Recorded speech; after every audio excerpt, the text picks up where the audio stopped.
Maniac, I don't have a tractor. I'm not real good with hose and all this. I mean, what did they use in the colonial periods for weeding, getting rid of insects, fertilizing? I mean, is there an animal that I could actually use that could do all of that? Let's talk about it. Look at this little enclosure, y'all. The Seaside Blue Coop is putting in work, y'all. Check it out. I built this a long time ago. If you've ever followed us on TikTok, Facebook, you've seen the Seaside Blue Coop whenever it was built.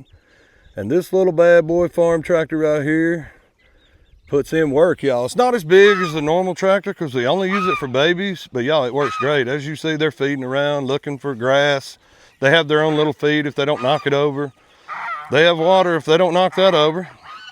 But luckily, the water is still back there in the back. See it? Yep.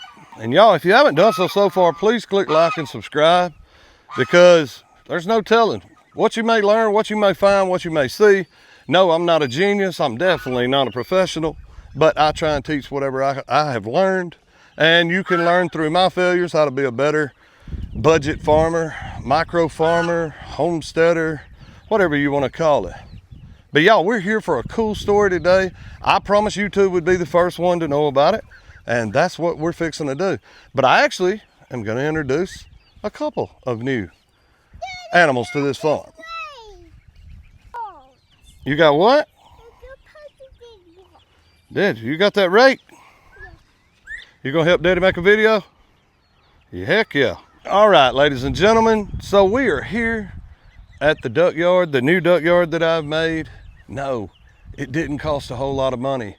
Shout out JP Freeman, Miss Tony Freeman. They donated the wire, the chain link. Y'all, it's not built perfect. It don't even have as many braces and structures as it should, but I do have a guardian dog.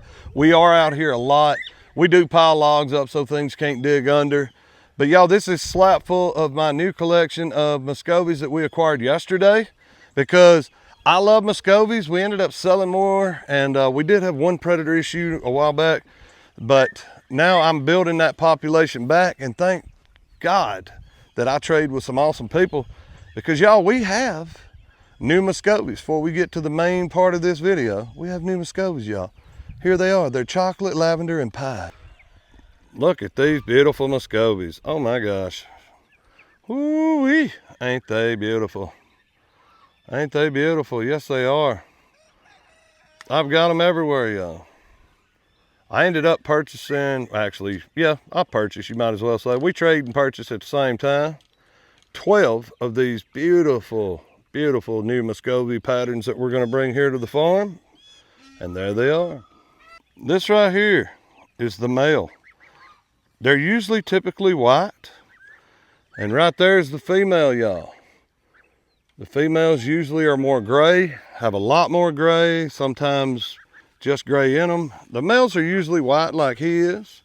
She is just a couple to 2 to 3 weeks older than he is, but that's fine, because whenever he comes in breeding age, she'll be ready to lay eggs. That right there, ladies and gentlemen, is the cotton patch goose. That's what we're here to talk about. What's up, everybody? I am your boy Maniac, and today I got a cool, fun fact, cool story about these geese right here. This is the goose that I promised we have on the farm, and it will be YouTube first and only that finds out about it. To begin with, YouTube will be the winner, and that's what's going to happen right now, y'all. Conservationists have taken a huge role in mostly a big part into this animal, this bird, this fowl, this poultry, whatever you want to call it, these geese. And so their numbers got so low that, y'all, they were actually facing, you know, running out, extinction, whatever. So there is quite a number of people trying to, you know, bring these numbers back up so that they don't face it. My friend is one of them. And now we are also those people that will try to bring back these cotton patch geese. Now, let me tell you the cool story about these geese and why I wanted them, because everybody knows that Maniac likes a good story with anything that he's going to have. So y'all, these geese in colonial periods were used for more than just to eat, which they don't grow huge like some geese, but they do grow big enough you could eat them, especially if you raise a bunch of them. But y'all, in colonial periods, they were used to weed out gardens. They were used to exterminate all the pests. And along with weeding and extermination, Well, they fertilized at the same time. In the 1950s, fun fact, there were hundreds and thousands of these birds on farms that they would turn loose, and they would send them up corn rows and all kind of crop rows, and they would go up through there, y'all, and they would weed and they would eat the bugs. And here's the fun part about that. As long as it's not a leafy green, like if it's a tomato, a corn, or, you know, I guess soybean would probably be left alone once it got up high enough. But once your crop that isn't a leafy green gets up to pretty good size or a normal size, you can turn these geese loose, and y'all, they're gonna eat all the weeds, all of them. Trust me, these things haven't stopped since I've turned them loose. They're gonna eat weeds, they're gonna eat bugs, and along with that, they're fertilizing the whole way. So before pesticides and, you know, all these weed killers and all this crap they spray on fields, well, they used all these cotton patch geese, y'all. But then as pesticides got more popular, invented and more popular, and tractors and different equipment got more popular, well, I guess most of them got eaten. They were turned loose. Predators got most of them. I'm sure they were traded away, but the numbers got so low that, y'all, they were facing, they're on the endangered species list. So they were facing detrimental numbers, and it's up to people like me. But I'm all about a cool story about an animal that you know nothing about. You know, I am definitely about a cool story. But y'all, they use these to weed, fertilize, and get rid of the worms, the bugs. I'm actually gonna turn them loose in my tomatoes. Whenever my tomatoes get bigger, I'm actually gonna put them in my corn. We actually have this area fenced in right here, and we're gonna use these geese for that. I can't wait to see it. I think it's gonna be fun. The nostalgia of it all, it sells itself with me. And she's pretty good size, so if I end up with way too many, I bet she's delicious, I ain't gonna lie. But I've got them in here protecting my little baby Muscovies, and they do a dang good job, y'all. Dang good job. Now, Maniac, what's in that little bamboo A-frame? What's in there, you say? Let's find out. This is my precious little French Toulouse geese. Yes, there is a duck and three ducks in there. Yeah, 3 goslings, 3 ducks. But y'all, ain't they precious? That is your Toulouse geese right there. Like I promised and delivered, the 2 new geese that are added to Maniac's farm, homestead, whatever you want to call it. Y'all, it happened right here on YouTube. Now, I didn't know that I was crazy about ducks and geese whenever I first got started. And years ago, I mean, I didn't know. I kind of figured they'd be sort of fun, but then I figured maybe not. But y'all ain't gonna lie.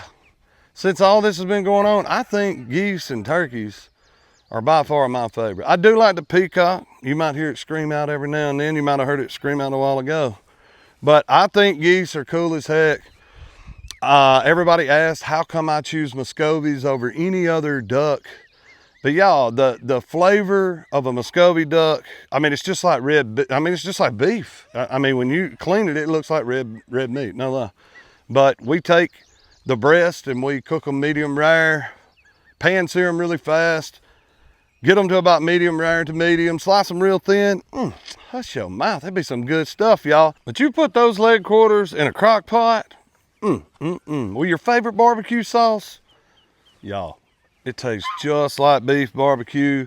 Everybody that eats it will argue with you, and they'll tell you that's what it is. That's why I choose those ducks. I actually have another duck that I'm going to introduce here on this farm. I just haven't brought that duck out yet. And yes, YouTube, you'll probably be the first, because I'm trying to move all of my longer form content over here. But I do have that duck coming out. At least you know it's a duck, right? But I will try that. I will, you know, I'm just not crazy about wild duck. You know, some of it's pretty good, but not all of it. Not all of it's as good as Muscovy's hard to beat, y'all. That's why I choose Muscovy. Everybody always asks me that. Another question that's asked, what is my favorite turkey to eat? I will say Bourbon Reds. Bourbon Reds is the most tender, the best. Oh my Lord, it is amazing. And this is coming from a guy who don't eat turkey. So I do eat turkey now as long as I raise it. But Bourbon Red is by far the best I would start out with, the best I would try. If you are just now becoming a farmer or just thinking about raising some turkeys for yourself, go to the Bourbon Reds, stick with the Bourbon Reds. Super docile, super easy tempered. It makes a pretty good sized turkey, and man, are they delicious. And the coolest thing about my Emden geese is this bad boy right here. He's very easily tempered, as you can see. They do a lot of hissing. They might charge up for a second, but they're gonna stop, y'all. But ain't he gorgeous? Oh my gosh. Now that's the bird that presidents are supposed to eat for Christmas or Thanksgiving or whatever. That's why we have it. We're gonna give it a shot. But by far, the best goose that I've raised so far is the Emden goose, because of how nice they are. See, he don't even charge me from behind. He doesn't do anything like the African goose does, or the Chinese geese, stuff like that. He's super cool. I can get my kids around him. My little boy's walking up right here. As you can see, he don't even worry about my son. You get around a baby gosling or some baby ducks or some baby chicks, he's gonna do his part. He's gonna come over and he's gonna check out what's going on. Now don't get it twisted. When it comes to mama and her babies, they don't just hiss. But now you can mess with her, but I don't want to. But y'all, she's sitting on quite a clutch of eggs right now. Now, does it really hurt when they bite? Not really. But I'm trying to get her to get up so you can see some of the eggs under. See, ooh, she's got some eggs under. Y'all see that? She's got chicken eggs under here as well. I don't want to disturb her too much though. But y'all, there is an angry side to an Emden goose as well.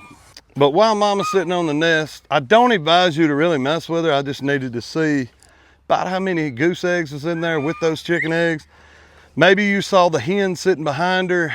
They kind of swap up. They got like this double parenting thing going on. She sits on her eggs while she's taking a break. She sits on hers while she's taking a break. But Emden geese can protect their babies. But as long as it don't involve those eggs, you'll never have a problem out of them. If you've watched the content this far and you've appreciated what I've tried to show you and let you learn through me and all my failures. Y'all, I'm no genius. I'm not a professional. I have been doing this for quite a while. The geese I haven't been doing but for like a year. But I mean, I'm no genius, y'all. I'm just doing it. Y'all can learn through me and watch me fail or watch me win, either one. Y'all can cheer us on. Please hit subscribe, hit the like button. Leave a comment. Tell us where you're from, what you think about everything. Now, sometimes I get showered with a lot of questions of things I have no idea about. Some people send me messages wanting me to explain how their donkey is acting different or their horse. Y'all, I don't do that. I don't do that. I mean, I'll listen. I'll try to conversate with you, but I don't know anything about it. But this whole channel is focused on what have we learned, where have we failed, all these things, right? So I just need y'all to please just help support us just a little bit by subscribing, leaving a comment, talk to your boy Maniac. I hope you've appreciated this video. I try my best to bring in any content that I can bring in. Anything with a cool story, cool history, I'm all about it, y'all. And until these goslings, these French Toulouse get up, I don't really need to explain them just yet because they're still babies. So I gave you the story on the cotton patch. Hopefully that's enough. I think the story is cool as heck. That's the reason when I heard about him, I waited for him to be born and I waited for him to grow up when he had more he could get rid of. And your boy Maniac swiped him as fast as he could. So until next time, I'm your boy Maniac. We out.